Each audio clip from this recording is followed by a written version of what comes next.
Hello friends, welcome to my YouTube channel. Today we are going to discuss about general knowledge questions with answer. So let's start the video. So our first question is રૂઢિપ્રયોગનો અર્થ જણાવો. ચાવી ચઢાવવી. So option A ઘડિયાળને ચાવી આપવી. Option B ચાવીને ખીટી પર મૂકવી.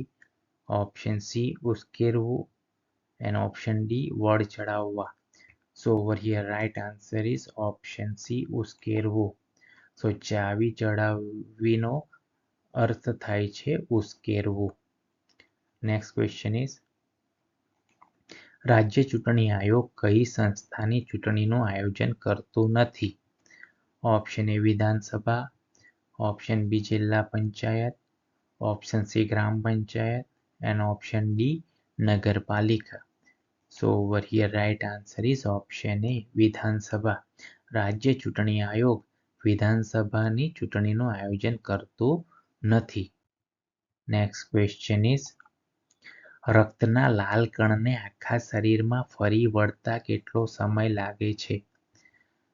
Option A 72 second, option B 48 second, option C 20 second and option D 180 second. So over here right answer is option C 20 second.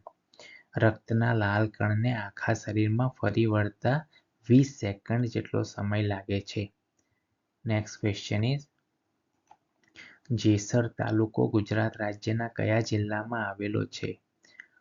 Option A Ahmedabad, option B Bhavnagar, option C Surat and option D Aravalli. So over here right answer is option B Bhavnagar. Jesar તાલુકો ગુજરાત રાજ્યના ભાવનગર જિલ્લામાં આવેલો છે. Next question is GST બિલને વિધાનસભામાં પસાર કરનાર દેશનું પ્રથમ રાજ્ય કયું છે? Option A Delhi, option B Gujarat, option C Assam and option D Madhya Pradesh. So over here right answer is option C Assam.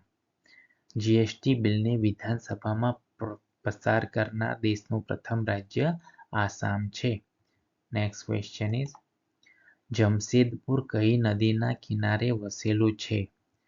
Option A Ganga, option B Mahanadi, option C Godavari and option D Shravanrekha. So over here right answer is option D Shravanrekha. Jamshedpur Shravanrekha નદી કિનારે વસેલું છે. Next question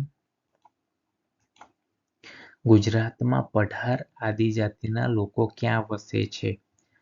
option A ચોરવાડના દરિયાકાંઠે, option B નર સરોવરના કાંઠે આવેલ ગામોમાં, option C ડાંગના જંગલોમાં and option D કલોલ તાલુકાના Khakhariya ટપ્પામાં. So over here right answer is option B નળ સરોવરના કાંઠે આવેલ ગામોમાં. ગુજરાતમાં પઢાર આદિજાતિના લોકો નળ સરોવરના કાંઠે આવેલ ગામોમાં વસે છે. નેક્સ્ટ ક્વેશ્ચન ઇઝ ગ્રામ પંચાયતના હુકમ વિરુદ્ધ કોઈ વ્યક્તિ કોને અપીલ કરી શકે? Option A sarpanch, option B taluka panchayat, option C zilla panchayat and option D તલાટી. So over here right answer is option C જિલ્લા પંચાયત. ગ્રામ પંચાયતના હુકમ વિરુદ્ધ કોઈ વ્યક્તિ જિલ્લા પંચાયતને અપીલ કરી શકે. નેક્સ્ટ ક્વેશ્ચન ઇઝ નીચેના પૈકી કયું પુસ્તક નાનાલાલ કવિનું નથી? Option A Chundadi, option B Vishwageeta, option C Jaya Jayant and option D ચિત્ર દર્શનો. So over here right answer is option A ચુંદડી. So ચુંદડી પુસ્તક નાનાલાલ કવિનું નથી. નેક્સ્ટ ક્વેશ્ચન ઇઝ કર્કવૃત ગુજરાતમાં કઈ જગ્યાએથી પસાર થાય છે? ઓપ્શન એ ઉત્તર ગુજરાતમાંથી, ઓપ્શન બી મધ્ય ગુજરાતમાંથી, ઓપ્શન સી દક્ષિણ ગુજરાતમાંથી and option D એક પણ નહીં. So over here right answer is option A ઉત્તર ગુજરાતમાંથી. કર્કવૃત ગુજરાતમાં ઉત્તર ગુજરાતમાંથી પસાર થાય છે. Right. Please like, comment, share and subscribe this channel. Thank you.